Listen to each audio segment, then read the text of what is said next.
என்னடி நீ? இப்ப உனக்கு சந்தோஷம் தானே? என்ன இந்த கேதிக்கு ஆளாக்கணும்னு தானே எல்லாருமே சேர்ந்து என்னைய கட்டி வச்சீங்க. இப்ப என்னடி ஆயிப்போச்சு? இன்னும் என்ன ஆகணும்? முத ராத்திரிலேயே குடிச்சுட்டு வந்து என்ன அடிச்சாங்க. இன்னொரு நாள் குடிச்சுட்டு வந்து காட்டு மாட்டு தனமா கண்டபடி நடந்துக்கிட்டாங்க. புள்ளதாச்சின்னு கூட பார்க்காம எங்க ஆத்தா வீட்டுக்கு அனுப்ப மாட்டேன்ட்டாங்க. அவங்களுக்கு என் மேல இம்பட்டு கூட ஆசை இல்ல பாட்டி. அடியே, ரதிகணக்கா பொஞ்சாதி இருந்தாலும் ஆம்பளைங்க கௌரதிக்காகவாவது வப்பாட்டி வச்சுக்கிற காலம் முடியுது. கல்யாணமாகி 9 மாசமா நீ அவனை பட்டினியாவே போட்டு ஏமாத்திருக்க. அவன் என்னைக்காவது பசிக்குதுன்னு இன்னொருத்தி வீட்டு வாசலை தேடி போனானாடி?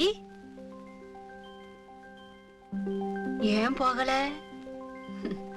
உன் மேல அவன் உசிரையே வச்சிருக்காண்டி.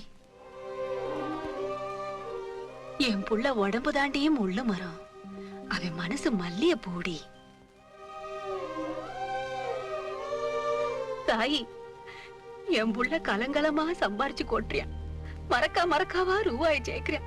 இருந்தும் அவன் கையால ஒருவா கஞ்சி வாங்கி குடிக்க மாட்டேன்டு சாக போற வயசுலயும் சட்டி ஒட்டிய கழுவிட்டு கிடக்குறனே. ஏன் தாயி? நீயாவது அவன் குடிக்கிறத நிறுத்துவ, அவன் முரட்டுத்தனத்தை மாத்துவ. அதுக்கப்புறந்தே அவன் கையால ஒருவா கஞ்சி வாங்கி குடிக்கணும்னு விரதம் இருக்கேன் தாயி. நீ அவனை மனுஷனா மாத்துவேன்னுதான் தாயி அவனை உன் கையில புடிச்சு குடுத்தி. பழுத்த ஆளாக்குன ஆத்தா ஒன்னாலேயே மாத்த முடியலண்டா என்னால எப்படி முடியும்? இருக்கு பயப்புள்ள. தாயோட தொட்டிச்சீல மாத்தாத மனச பொஞ்சாதியோட பட்டுச்சீல மாத்தி விடுமுடி. அடியே, புருஷனை கை கொள்ற போட்டுக்கிறது அம்புட்டு கஷ்டமாடி. வெளிய போன புருஷன் வீட்டுக்குள்ள வர்றப்ப நெத்தி நிறைய பொட்டு வச்சு, தலை நிறைய பூ வச்சு, வாய் நிறைய சிரிச்சுக்கிட்டு அப்படி முன்னால போய் நின்னாலே போதுமேடி.